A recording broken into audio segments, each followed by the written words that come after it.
નમસ્કાર મિત્રો, સ્વાગત છે તમારું અમારી YouTube channel Gujarat jobs and ન્યૂઝમાં।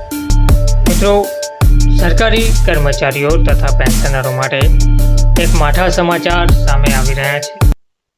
આ સમાચાર 8મા પગાર પંચને લઈને આવ્યા છે, જેમાં જણાવવામાં આવ્યું છે કે આ વખતે 8મું પગાર પંચ આવશે, પણ સરકારી કર્મચારીઓ નિરાશ જોવા મળશે, કારણ કે પગાર વધારો નાના બરાબર જ હશે।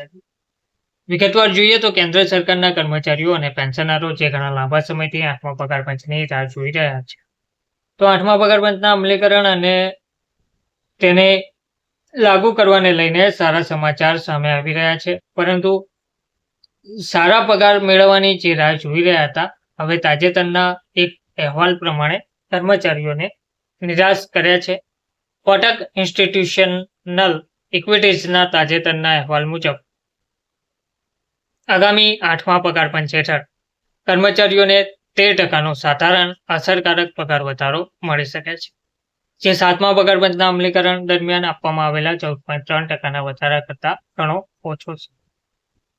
તેમજ ફિટમેન્ટ ફેક્ટર, જે મૂળભૂત પગારના સુધારા માટે ઉપયોગમાં લેવાતો મુખ્ય ગુણક છે, તે આ વખતે 1.8 પર પેક કરવામાં આવે તેવી અપેક્ષા છે, જે 7મા પગાર પંચ દરમિયાન ઉપયોગમાં લેવાતા 2.57 કરતાં ઘણો ઓછો છે। 1.8 ફિટમેન્ટ ફેક્ટરનો અર્થ એ છે કે હાલના બેઝિક પગારને 1.8 બેઝિક પગારમાં 80% વધારો વડે ગુણાકાર કરવામાં આવશે।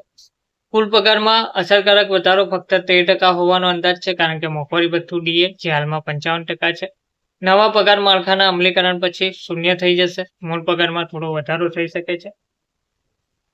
તો સરકારી કર્મચારીઓનો જે વર્તમાન લઘુત્તમ મૂળ પગાર 18,000 રૂપિયા છે, જે 1.8 ફિટમેન્ટ ફેક્ટર હેઠળ વધીને લગભગ 32,000 રૂપિયા થઈ શકે છે। જોકે હાલના મોંઘવારી ભથ્થાના ઘટક રૂપિયા 9,900 રૂપિયા 18,000ના 55%ને ધ્યાનમાં લેતા વાસ્તવિક અસરકારક પગાર વધારો ન્યૂનતમ હશે। તેવી જ રીતે 50,000 રૂપિયાનો મૂળ પગાર મેળવતા કર્મચારીઓ માટે પ્રસ્તાવિત ફિટમેન્ટ ફેક્ટર હેઠળ સુધારેલ પગાર 90,000 રૂપિયા સુધી પહોંચી શકે છે, પરંતુ હાલના મોંઘવારી ભથ્થા ઘટક રૂપિયા 27,500 રૂપિયા 50,000ના 55% સાથે અસરકારક વધારો ફરીથી મર્યાદિત રહેશે, જે રૂપિયા 77,500 થી વધીને રૂપિયા 90,000 થશે, જેમાં અન્ય ભથ્થાઓ સિવાયનો સમાવેશ કરવામાં આવશે।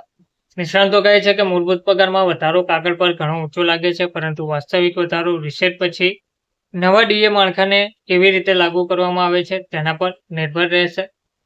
કર્મચારી સંગઠનોએ પ્રસ્તાવિત ફિટમેન્ટ ફેક્ટર પર અસંતોષ વ્યક્ત કર્યો છે। કેન્દ્ર સરકારના કર્મચારીઓ અને પેન્શનરોનું પ્રતિનિધિત્વ કરતી સત્તાવાર forum national council joint consultative mechanism JCMના કર્મચારી પક્ષના સભ્યોએ કહ્યું છે કે તેમની લઘુત્તમ માંગ ઓછામાં ઓછી 7મા પગાર પંચ દરમિયાન ઉપયોગમાં લેવાતા ફિટમેન્ટ ફેક્ટર જેટલી તો હતી જ।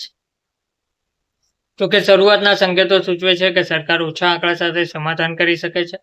આગામી મહિનાઓમાં 8મા પગાર પંચની ઔપચારિક રચના થવાની અપેક્ષા છે અને તેની ભલામણો 2026ની આસપાસ લાગુ થવાની સંભાવના છે। ધન્યવાદ।